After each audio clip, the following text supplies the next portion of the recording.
Before we begin, I thought it would be fun if everyone lets me know in the comments where they're watching this video from. And while you're down there, don't forget to subscribe. Now, let's start today's episode. A massive circular opening has recently been spotted in the Amazon rainforest, leading to new speculation about what lies hidden beneath its dense canopy. The satellite image shows this mysterious opening in an area that would be nearly impossible to access on foot. This discovery has sparked theories that it could be the remnants of a long-lost civilization or an ancient city overtaken by nature over time.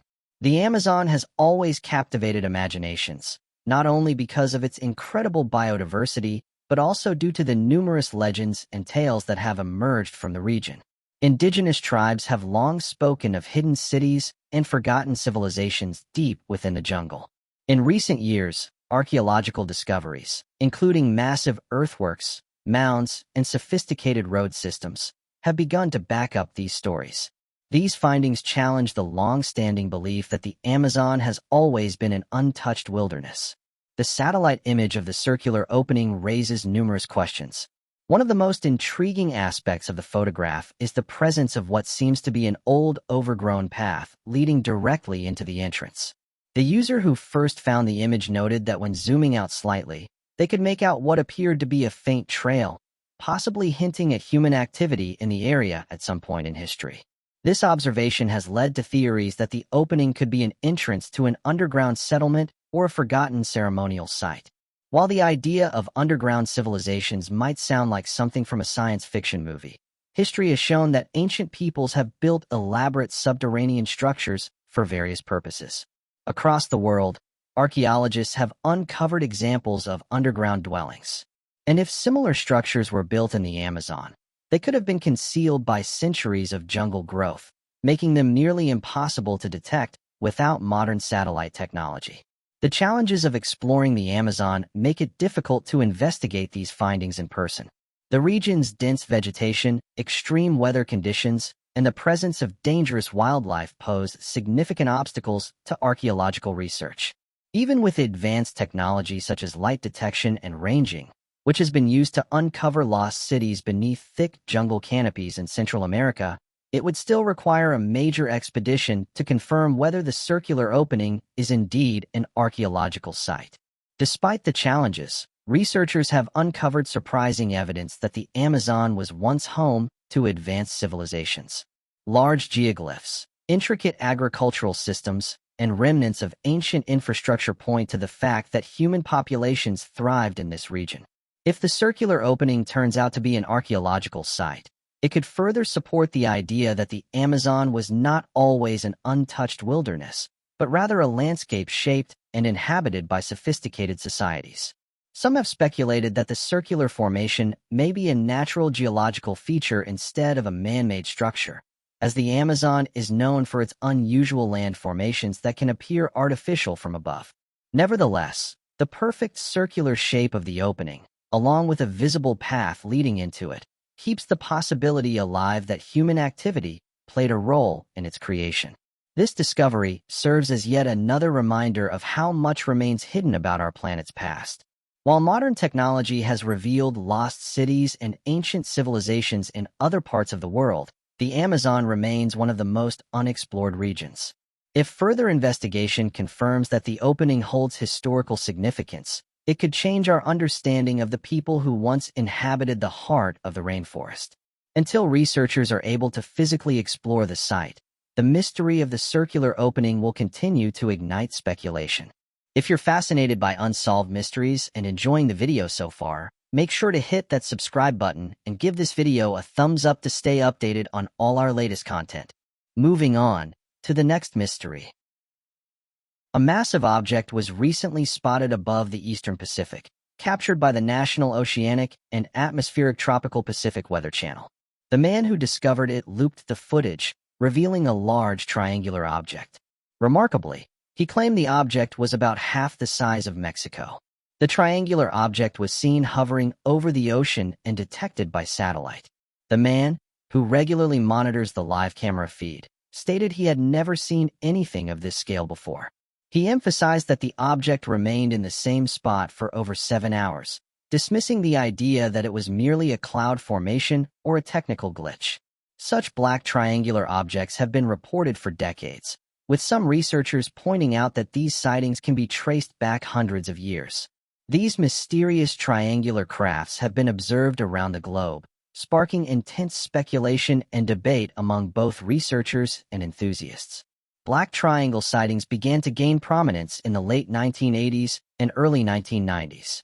Witnesses described these crafts as large, dark, silent, and triangular in shape, often with bright lights at each corner. These sightings caught the attention of researchers who were intrigued by the consistent descriptions from witnesses around the globe. Black triangles have been reported in various countries, including the United States, United Kingdom, Mexico, and Japan. Witnesses describe seeing these crafts hovering silently in the sky or moving at high speeds. The origins of these black triangles remain a subject of speculation and debate. Several hypotheses have been proposed to explain these sightings. Skeptics argue that black triangles are classified military aircraft undergoing testing or surveillance operations. The secretive nature of military programs could explain the lack of public acknowledgement. Interestingly, though, various eyewitnesses have reported seeing these black triangles hovering above the ocean. While many unidentified objects are witnessed in the skies above land, there is a growing body of evidence and speculation that suggests these objects may also have a significant interest in the oceans. One of the primary reasons these objects might be interested in the oceans is the abundance of water. Earth is the only planet known to have vast oceans of liquid water, a precious resource that could be of immense value to advanced civilizations. Water is essential for sustaining life as we know it, and it is possible that unidentified objects are searching for or monitoring Earth's oceans in their quest for habitable environments. The oceans represent some of the most unexplored and diverse ecosystems on Earth. These deep and largely unknown environments harbor an incredible variety of life forms, many of which are yet to be discovered by humans. It is conceivable that these objects, equipped with advanced sensing technologies, are interested in studying these unique ecosystems and their inhabitants to better understand the diversity of life in the universe. One intriguing theory put forth by some researchers is the possibility of submerged bases in Earth's oceans. If unidentified objects are of advanced origin, it is conceivable that they might have established bases underwater to remain hidden and undetected from human observation. These underwater bases could serve as research outposts or staging areas for their activities on Earth. Numerous sightings have been reported in close proximity to marine life, particularly with regard to encounters with whales and dolphins. Some witnesses have described these objects emerging from or submerging into the ocean, suggesting a connection between unidentified objects and marine life. This has led some researchers to speculate about potential communication or interaction between these objects and Earth's intelligent marine species. Another speculative theory is that unidentified objects may be interested in extracting resources from the oceans. Earth's oceans contain vast amounts of minerals and elements, some of which may be scarce or highly valuable in other parts of the universe. Advanced civilizations might see Earth's oceans as a valuable source of resources, prompting them to explore or exploit these underwater reserves. The oceans are home to various energy sources, such as geothermal vents that release hot, mineral-rich water from beneath the Earth's surface. These energy reserves could attract advanced civilizations seeking sustainable and renewable solutions. The aircrafts might be monitoring or utilizing these resources to power their crafts or other technologies. The vast and deep oceans offer an ideal environment for concealment and surveillance. These aircrafts could potentially use the ocean as a hiding spot or base of operations, especially considering that human exploration and surveillance capabilities underwater are less developed compared to space or land. The ocean's depths also provide a natural shield against human detection. As it stands, Earth's oceans remain one of the most intriguing and mysterious aspects of this phenomenon. While there's no concrete evidence to explain the apparent attraction, various scientific theories and speculative ideas offer plausible reasons. Whether these objects are drawn to the oceans for resources, water, or marine life research, their presence and activities continue to be one of the greatest mysteries of our time. Moving on to the next mystery. Archaeology is a captivating field that explores how humanity has shaped the world we live in today. Studying the past often encourages us to reassess our understanding of the future, and archaeology serves as a valuable tool for this process. The history that precedes us is vast, telling the stories of countless civilizations that have left their mark on the world. In this article, we at Unexplained Mysteries will delve into 3 significant archaeological discoveries made in the past decade. Moving on to the next mystery. When you think of the moon, strange artifacts probably aren't the first thing that comes to mind. However, scientists, researchers, and space agencies have increasingly found the moon to be more intriguing than we once thought.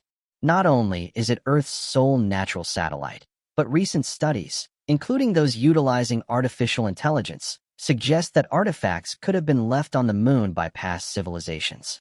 The moon has been extensively scanned, and each year, NASA and other space agencies uncover new findings that were previously unknown. Some claim that the moon is teeming with mysterious artifacts, with several old NASA images allegedly showing evidence of these items. What makes these claims even more compelling is that some are supported by former NASA employees, who suggest that certain older Apollo images reveal large structures on the moon's surface. According to these individuals, NASA sometimes asked them to remove these images to avoid causing public panic. While bold claims require solid evidence, figures like Dr. Ken Johnson, a former NASA employee, argue that these images show unexplained anomalies that go beyond simple camera glitches.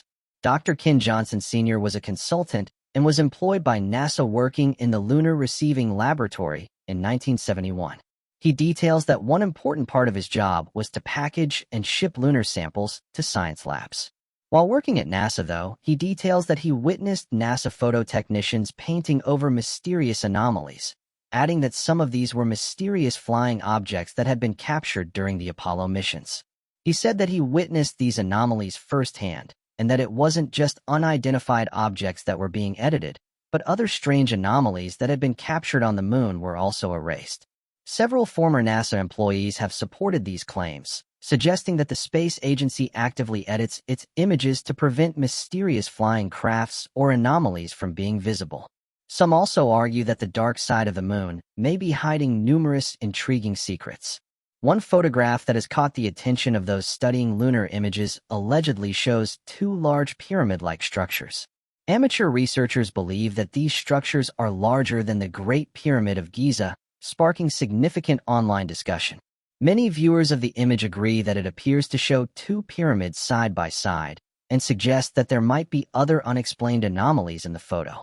Researchers who have spent hours analyzing lunar images argue that numerous strange objects are visible, and some NASA employees have admitted they have never seen certain images. They explain that millions of photographs have been taken by space agencies, but there aren't enough staff members to thoroughly examine each one. As a result, amateur researchers speculate that some of these mysterious structures remain visible on the moon because NASA hasn't edited them yet. One online user was quoted as saying, "With the amount of moon photographs out there, I still find it interesting that every so often something strange is found hidden within them. There are so many of these anomalies, and people are just calling it how they see it. In most cases, it does look like strange objects on the moon." Other theories have been floating around, with some saying that this is one of the reasons we haven't gone back to the moon, while others have said that secret moon missions have been sent to certain spots on the moon, and this is for the sole purpose of investigating these strange structures. When you read up on this, though, officials have said that later Apollo missions never happened, and this was due to strict budgets, saying that proposals were scrapped altogether. Amateur researchers have suggested that instead of scrapping these missions, NASA did in fact go back to the moon, and this was without the public's knowledge. Believers have suggested, though, that something else was at play. They mentioned that during many of the Apollo missions, unidentified flying objects have been encountered, and it's due to these encounters that led to the space agency wanting to explore certain regions more. Over the years, many astronauts have come forward with their own accounts of seeing strange flying objects during their missions. However, when asked about these experiences later, many seem reluctant to discuss them and often suggest that what they saw was likely a natural phenomenon. This has led some to speculate that they may have been instructed not to talk about what they witnessed. NASA, on the other hand, has dismissed these kinds of images, stating that there have never been any pyramids or mysterious flying objects photographed on the moon. They argue that what people are seeing are simply camera anomalies or pareidolia, where the brain tricks you into seeing patterns that aren't actually there. Despite this, some question why former NASA employees would come forward with such claims.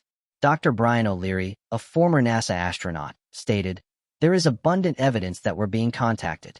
Civilizations have been visiting us for a very long time, and their appearance is bizarre from any kind of traditional materialistic Western point of view.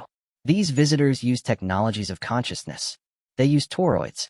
They use co-rotating magnetic disks for their propulsion systems, which seem to be a common denominator of the UFO phenomenon." Moving on to the next mystery. Tom DeLonge, once known for his music career, has shifted his focus entirely to investigating unidentified flying objects, UFOs.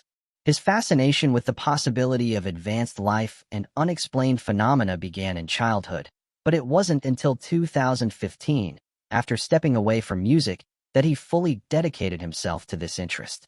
In that year, he co-founded the Stars Academy of Arts and Science, a research organization focused on exploring the unknown realms of science and paranormal occurrences. Through this academy, DeLonge has significantly contributed to the study of UFOs, particularly by obtaining and publicly releasing military footage of mysterious aerial encounters. This footage has played a pivotal role in reigniting public interest in UFOs and has sparked demands for greater transparency from government agencies. Notably, some of the footage released by the Stars Academy has been officially confirmed by the Pentagon as showing unexplained aerial phenomena.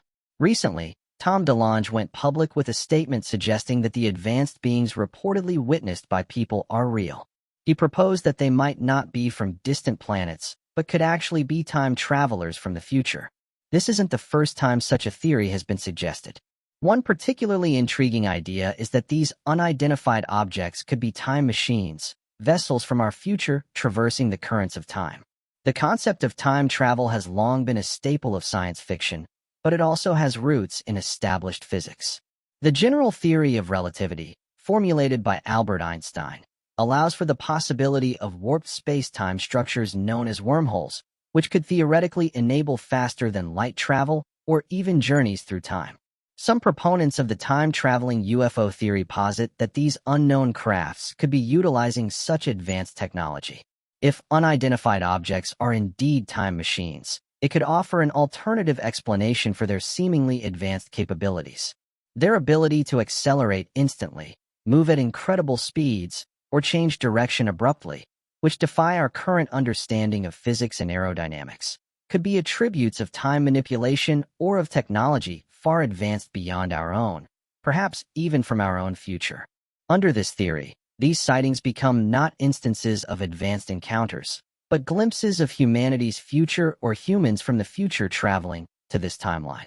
The beings operating these crafts might not be entities from other planets, but post-human entities or artificial intelligences from a time far ahead of ours. They may be engaged in a form of chronotourism, visiting key moments in their past for research, observation, or some unfathomable reason. The prospect of time-traveling objects also provides a potential answer to the Fermi paradox, the apparent contradiction between high estimates of extraterrestrial life and the lack of contact or evidence for such civilizations. If mysterious aircrafts are time travelers rather than advanced beings, it may explain why we've yet to find definitive proof of alien life. The idea that our primary encounters have been with entities from our own timeline, specifically from the future, is certainly intriguing, but remains speculative at best. Time travel, as a scientific concept, is still theoretical. Even if wormholes exist, they would likely be unstable without the exotic matter we have yet to discover. This theory also struggles to explain why these future beings or machines would only reveal themselves sporadically, without ever making direct or consistent contact. Skeptics further argue that the theory risks falling into the trap of temporal chauvinism. The belief that our current era in the vast timeline of the universe is so significant that it justifies visits from the future. Moving on to the next mystery. Tom DeLonge, once known for his music career, has shifted his focus entirely to investigating unidentified flying objects, UFOs. His fascination with the possibility of advanced life and unexplained phenomena began in childhood, but it wasn't until 2015, after stepping away from music, that he fully dedicated himself to this interest. In that year, he co-founded the Stars Academy of Arts and Science, a research organization focused on exploring the unknown realms of science and paranormal occurrences. Through this academy, DeLonge has significantly contributed to the study of UFOs, particularly by obtaining and publicly releasing military footage of mysterious aerial encounters. This footage has played a pivotal role in reigniting public interest in UFOs and has sparked demands for greater transparency from government agencies.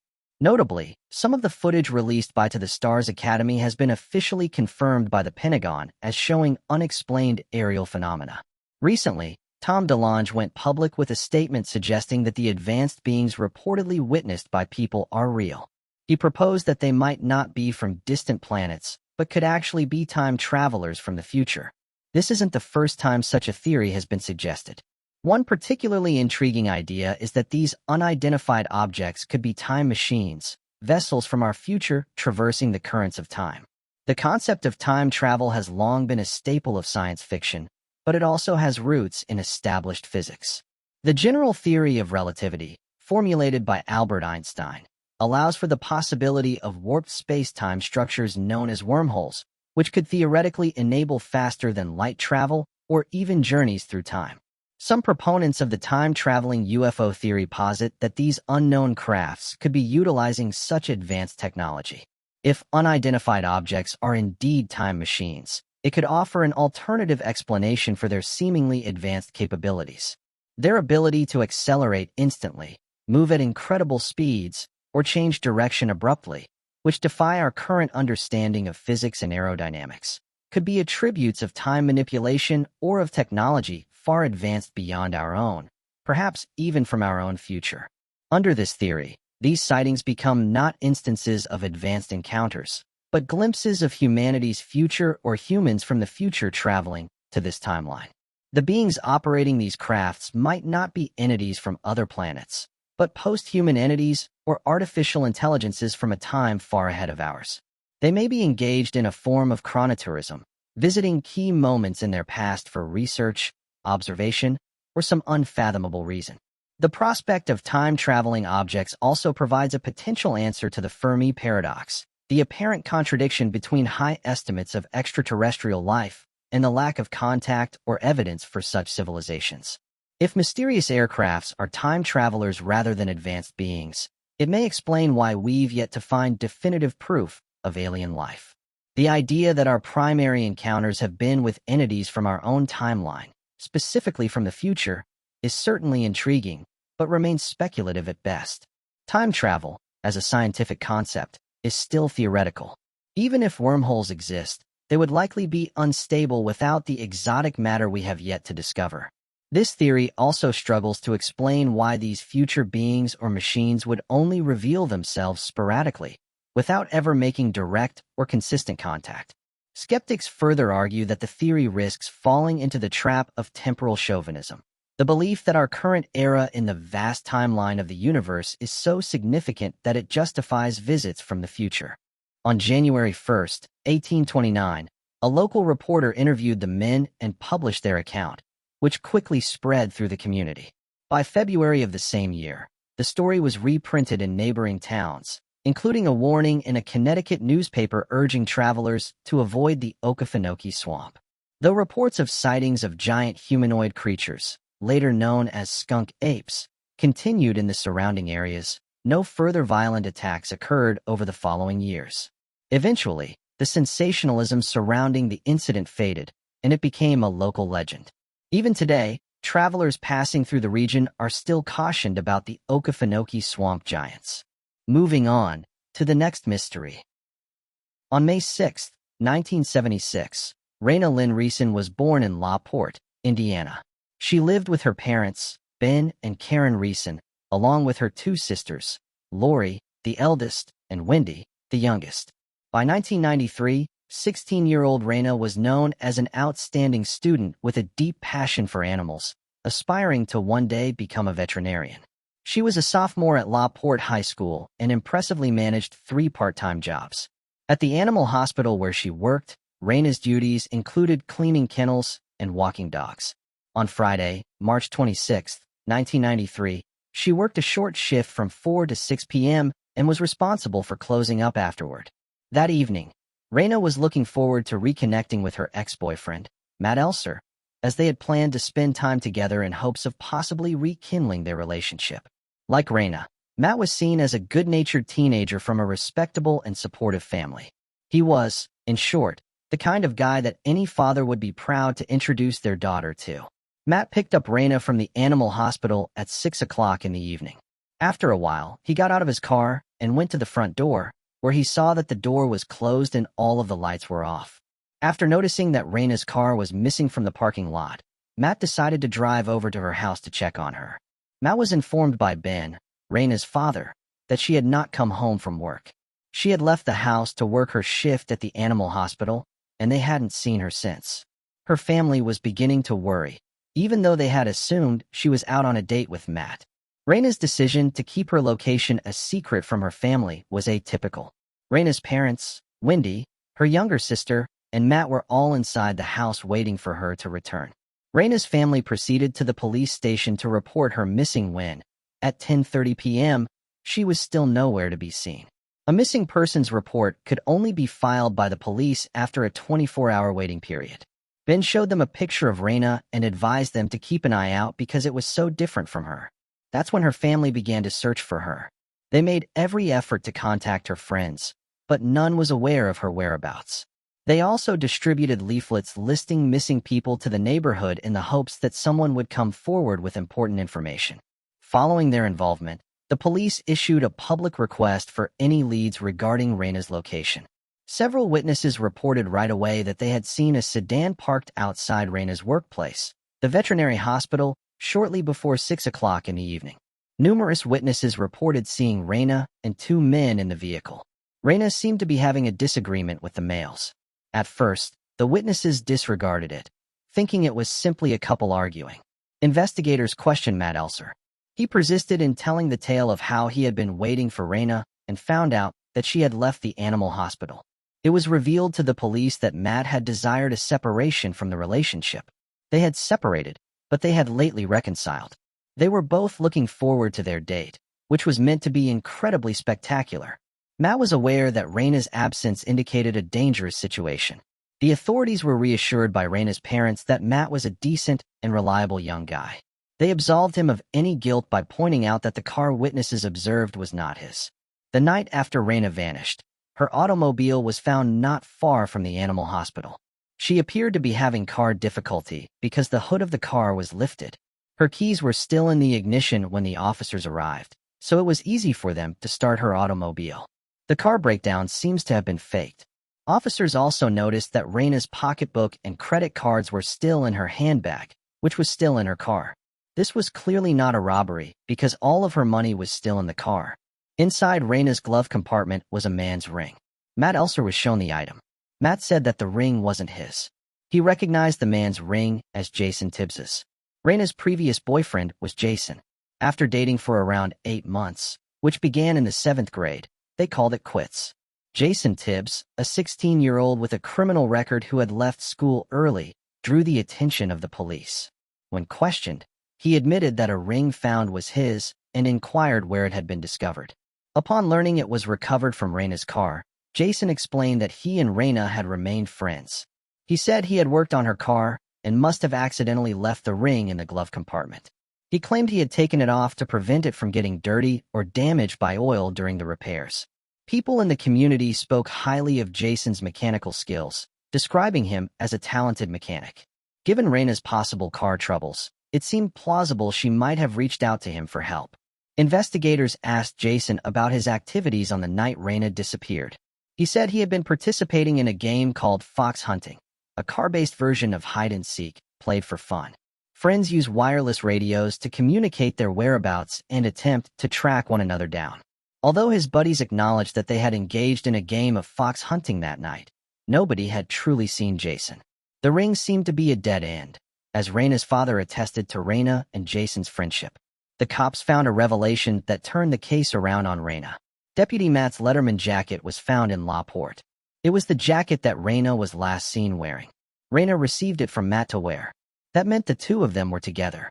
The location of the jacket and her car were separated by around 6 or 7 miles. After the first search by the police, the jacket had been placed there. Sadly, the jacket didn't turn up any more information or proof. A fisherman and his teenage daughter were at a pond off Range Road, north of Lawport, Indiana, on April 26, 1993, 1 month after Raina was last seen. While strolling, the daughter noticed 2 human legs submerged in the river. She called out to her dad to come look.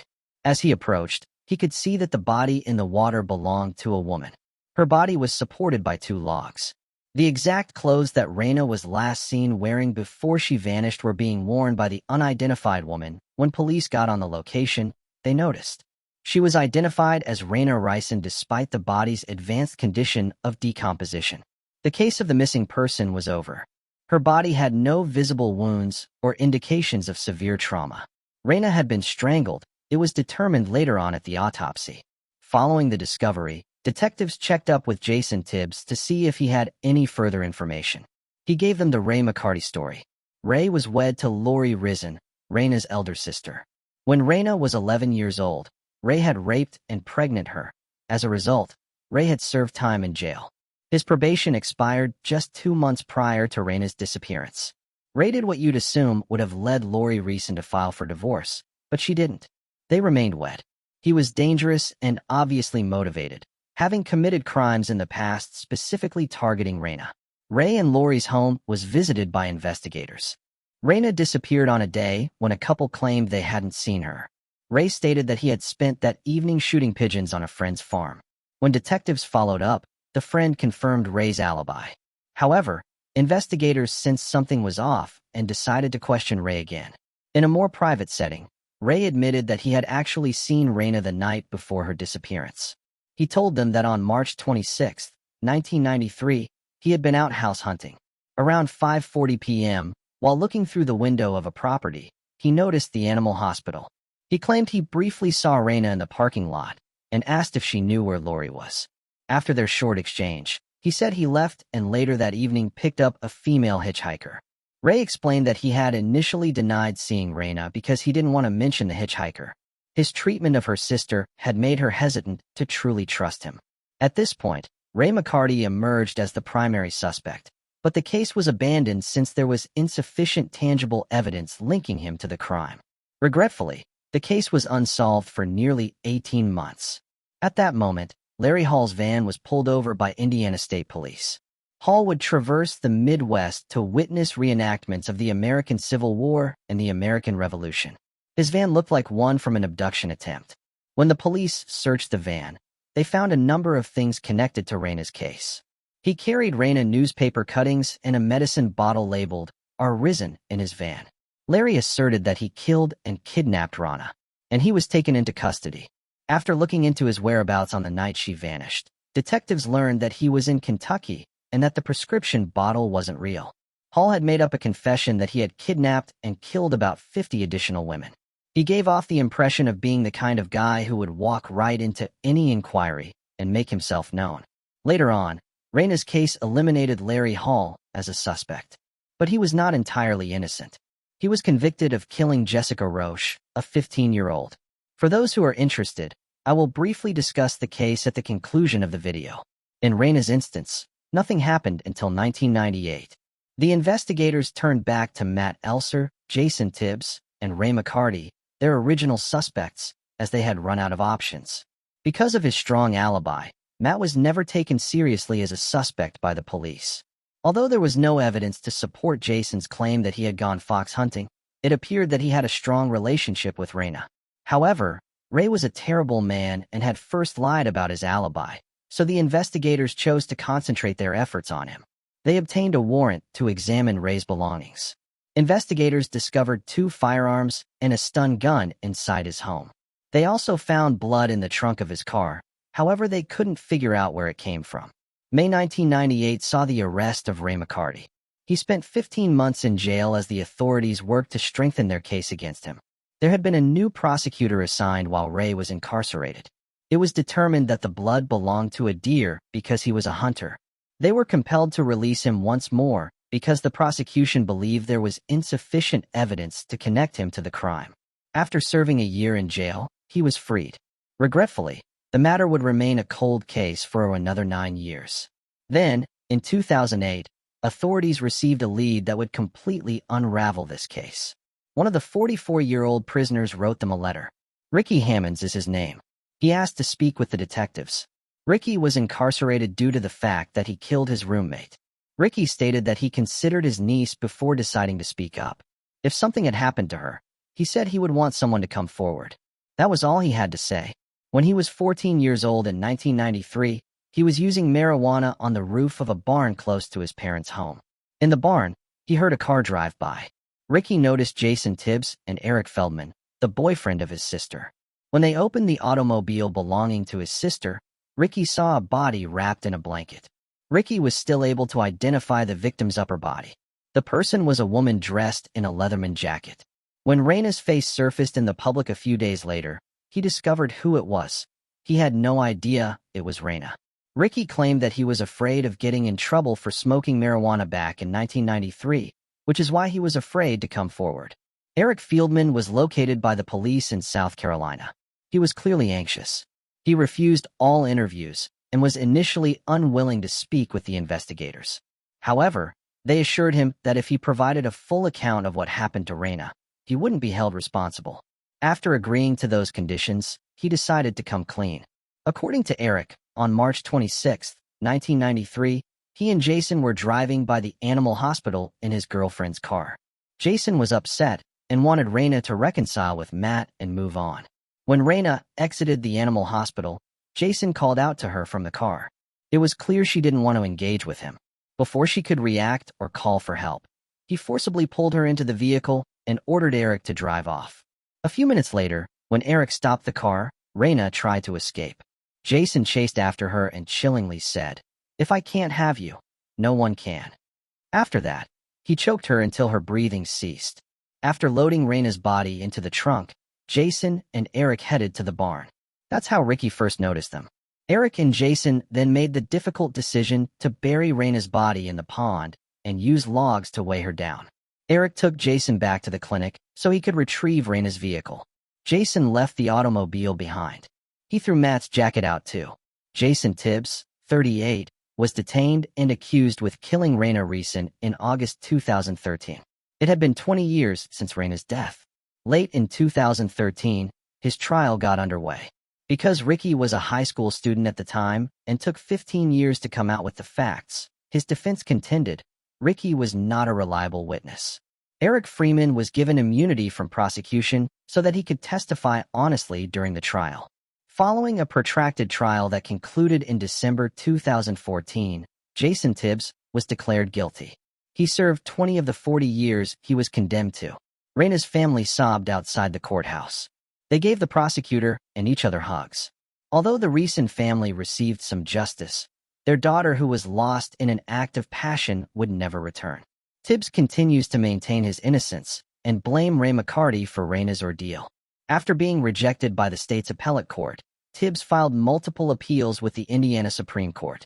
Jason Tibbs requested a new trial, but on September 8, 2016, the Indiana Court of Appeals denied his request. His attorneys have publicly declared that they are still pursuing his innocence as recently as 2018. At 16 years old, Raina still had her entire life ahead of her. When she and Matt reconciled, she was at last content once more.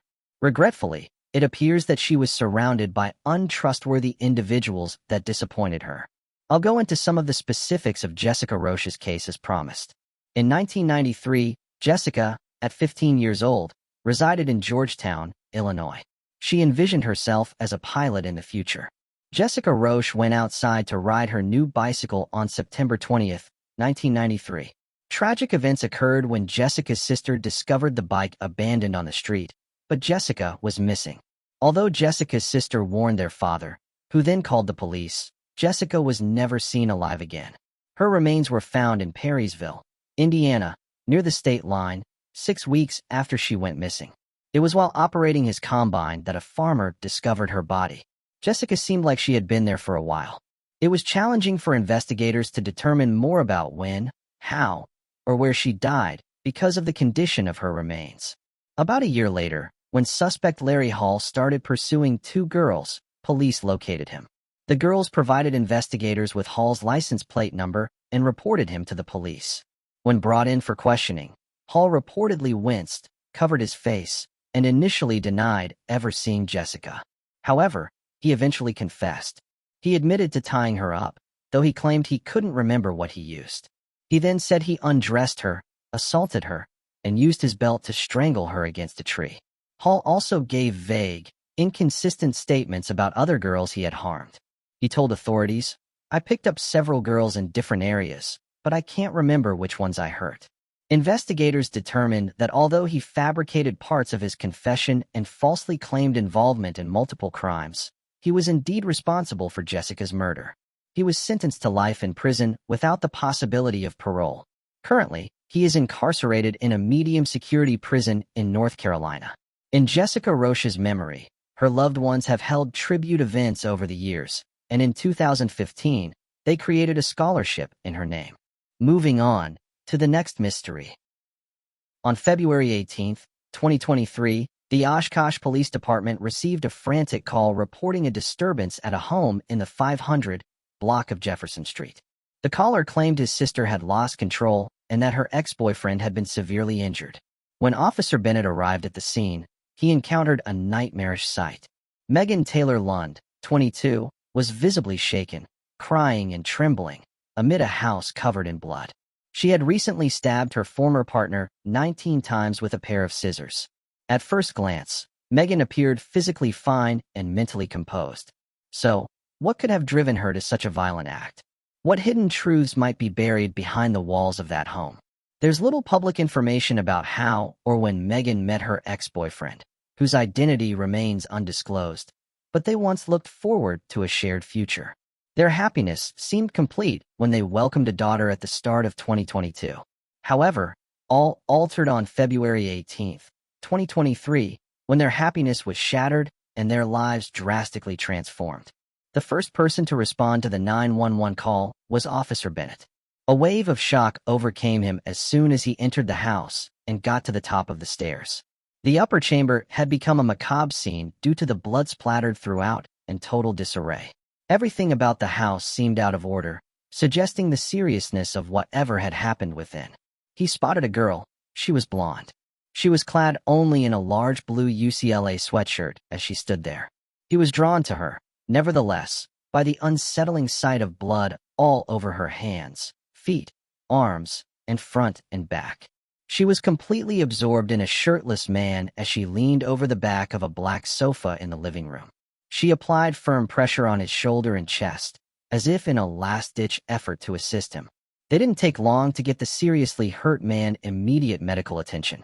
Then, focusing on Morgan, they walked over to her to see how she was doing and to find out what had happened. Morgan was shaken and troubled. She appeared completely broken and perplexed by what had just occurred, the officer noted. She was wailing and sobbing and pleading for help. As one policeman attempted to calm her down and encourage her to speak, another went up to her brother, Ethan, in an attempt to put together what had happened. Ethan heard the loud noises and knew something wasn't right when he eventually opened his door. At that moment, he discovered Morgan's former partner lying on top of her, both covered in blood. Even though he was making a valiant effort to hold her back, Morgan continued stabbing at him as if she were under some sort of evil enchantment. It was a terrifying scene, rife with confusion and terror. In order to determine whether Morgan was motivated to commit such a horrible deed by outside forces, the officer had to question her. They may use this knowledge to help them frame their questions during Morgan's interview and handle the case more skillfully. The officers spoke with Ethan, but he wasn't able to supply them any information, so they again focused on Morgan. The only person who could really explain what had transpired that morning and the reason behind her attack on her former boyfriend was her. She revealed information to them that was startling and unpleasant. Morgan recalled that when she awoke that morning at roughly 6:30 a.m., Her infant was soundly asleep in the room next to her. She tried to go back to sleep, but it was impossible, and she was left tossing and turning in anger. Nothing seemed to help her fall asleep, despite her best efforts. Morgan moved her tiny one to a large playpen in the living room since she was so afraid of waking up her. Her former partner was also present, sound asleep on the sofa. She reasoned that he could watch the infant while she attempted to get a little more rest. But this is when the interesting part begins. After then, Morgan said, she didn't recall ever waking up again. She claimed that going to sleep was the last memory she had of the mayhem that had broken out. This implied a lapse in her recollection prior to and during the violent episode, giving the narrative an enigmatic new turn. The officer became suspicious as he listened to Morgan's account. Was she attempting to present herself as innocent, or was she genuinely telling the truth? He considered the theory of forgetfulness, in which a person forgets recent experiences, but there was something wrong with his explanation and Morgan's behavior. He made the decision to confront her head-on to find out if she had been under the influence of drugs. Morgan's next revelation startled everyone. It was not a usual incident. Rather, it was extraordinary. Though rare, such experiences can happen to anyone, often triggered by overwhelming stress or unresolved trauma. Morgan admitted she had been struggling with mental health challenges, including hallucinations.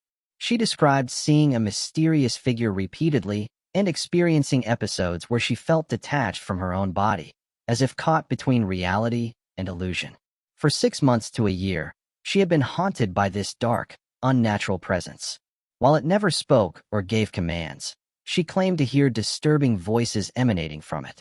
Just the sight of this shadowy figure filled her with dread, and she said that same fear overwhelmed her on the morning of the incident, when the figure seemed to come alive and pull her deeper into her own terrifying thoughts.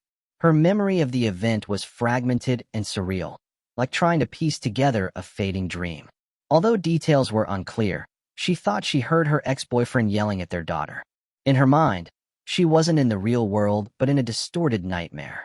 She remembered being in the living room, watching as a horrifying black entity attacked her ex-boyfriend. She ran to the couch and picked up a pair of scissors that were lying next to it out of worry because she didn't know how to aid him. Instinctively, she attempted to protect her former partner by using the scissors on the shadowy, menacing apparition. Morgan didn't realize until her ex-boyfriend retaliated and yelled at her, attempting to wake her up from what she believed to be a horrifying dream. It dawned on her that the person she was attacking wasn't some unreal enemy. In reality, it was her ex-boyfriend, and her daughter was watching the entire affair. Shocked beyond belief, Morgan dropped the scissors and rushed to help her ex-boyfriend, pressing on his chest to stop the bleeding. She was startled and confused when she realized what she had done. Although Morgan's story sounded credible, the cops couldn't decide between the two possibilities. One suggested that her behavior would make perfect sense if she genuinely had an undiagnosed disorder. The other notion, which was more sinister, put out the possibility that she was abusing the alleged disease as a justification for not being punished for the attack.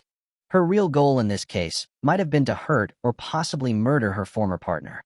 Thus, after hearing the entire account and Morgan's version of events, the officers informed her that she was being placed under arrest and would need to report to the police station.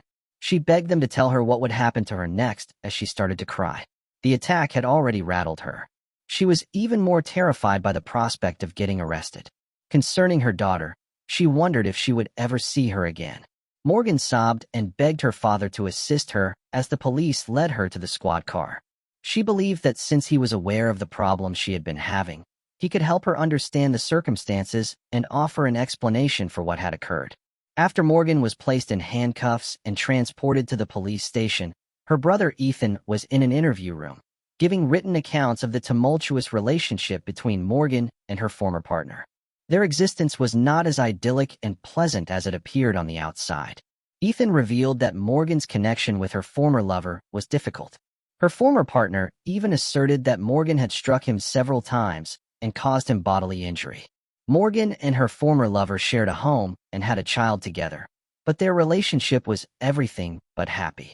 They would often dispute about insignificant matters, to the extent that he would just become silent and withdraw from her during their disagreements. Their relationship eventually came to an end, and 1 or 2 months prior to the stabbing incident, they had made the decision to break up.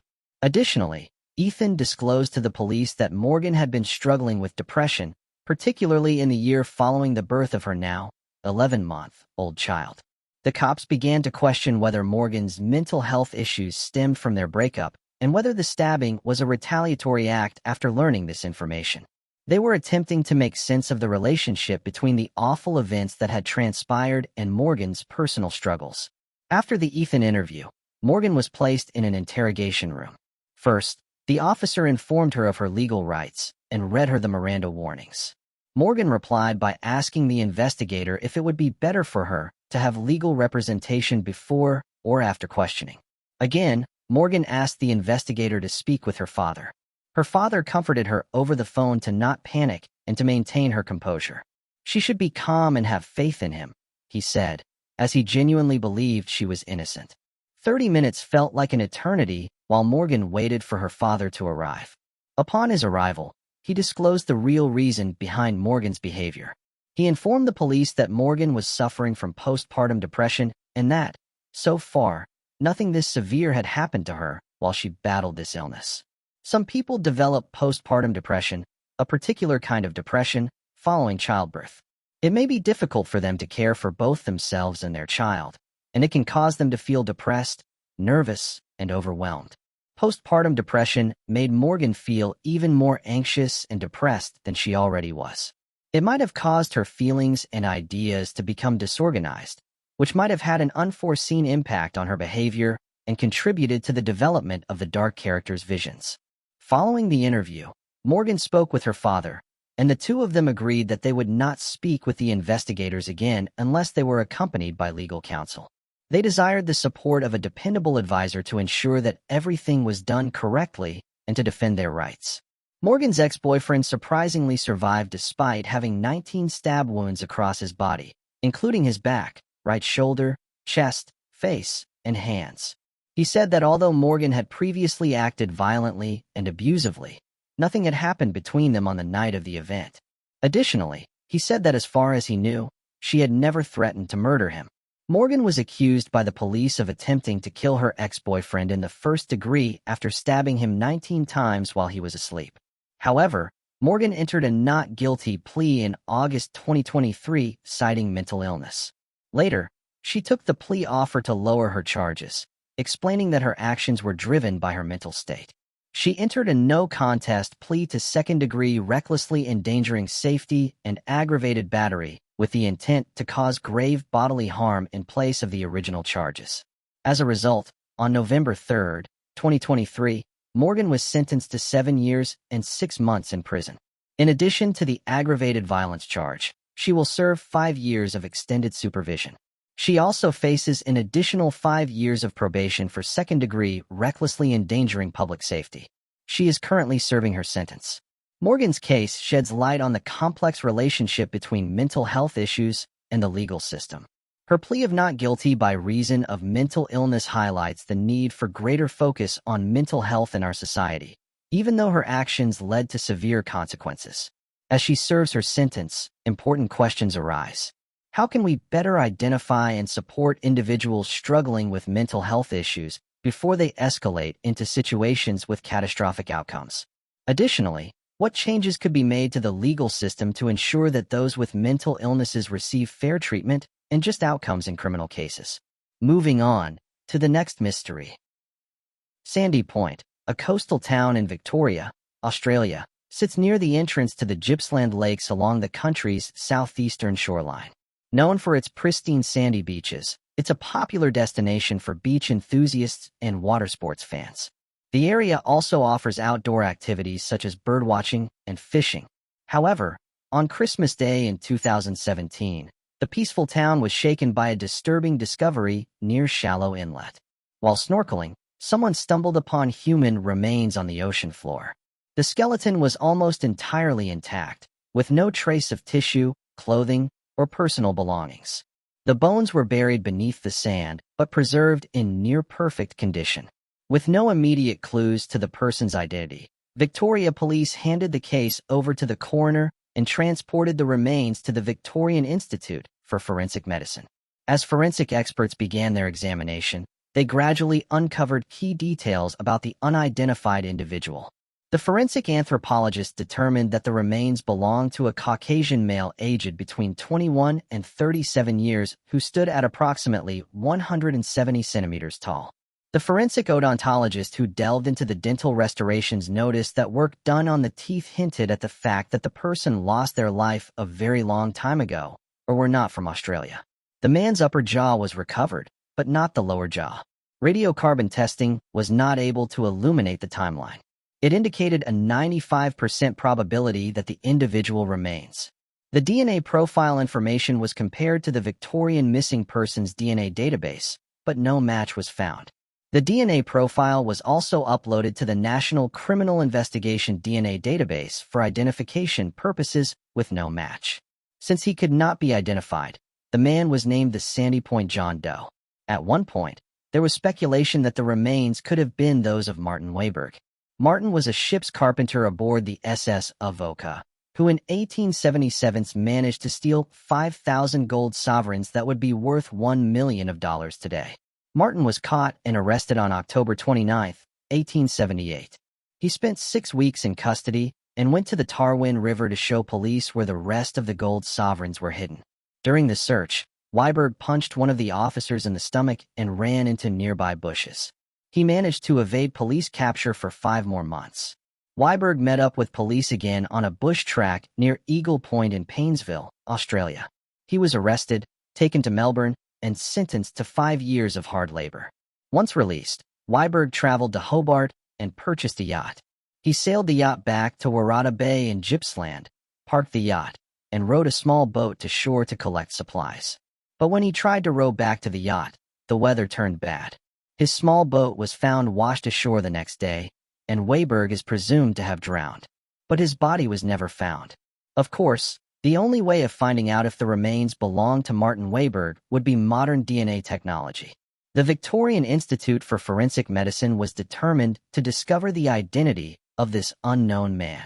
Recently, they embarked on a program to explore the use of forensic genetic genealogy to solve several Australian cold cases, including this cold case. Forensic evidence was sent to Othram's laboratory in the Woodlands, Texas, and Othram scientists used forensic-grade genome sequencing to develop a comprehensive DNA profile. Once Othram developed the DNA profile, it was returned to investigators who then uploaded the profile to genealogical databases. The investigative research resulted in a compelling lead that Sandy Point John Doe was Mr. Christopher Luke Moore, a Gippsland farmer and World War I veteran who was thought to have drowned in Waratah Bay in 1928. He enlisted for the war, aged 18, serving for more than 18 months for the 10th Field Artillery Brigade. Historic police and colonial documents revealed that Christopher was at Waratah Bay with his parents, Cornelius and Charlotte, brother Francis, wife Elizabeth, and toddler Mary, when he got into difficulty in the waves on December 30, 1928. A beachgoer tried to save him, but the tide was too strong. Cornelius Moore spent 10 long days searching the coastline for his son, without success. Unearthed historical records unveiled an interesting twist.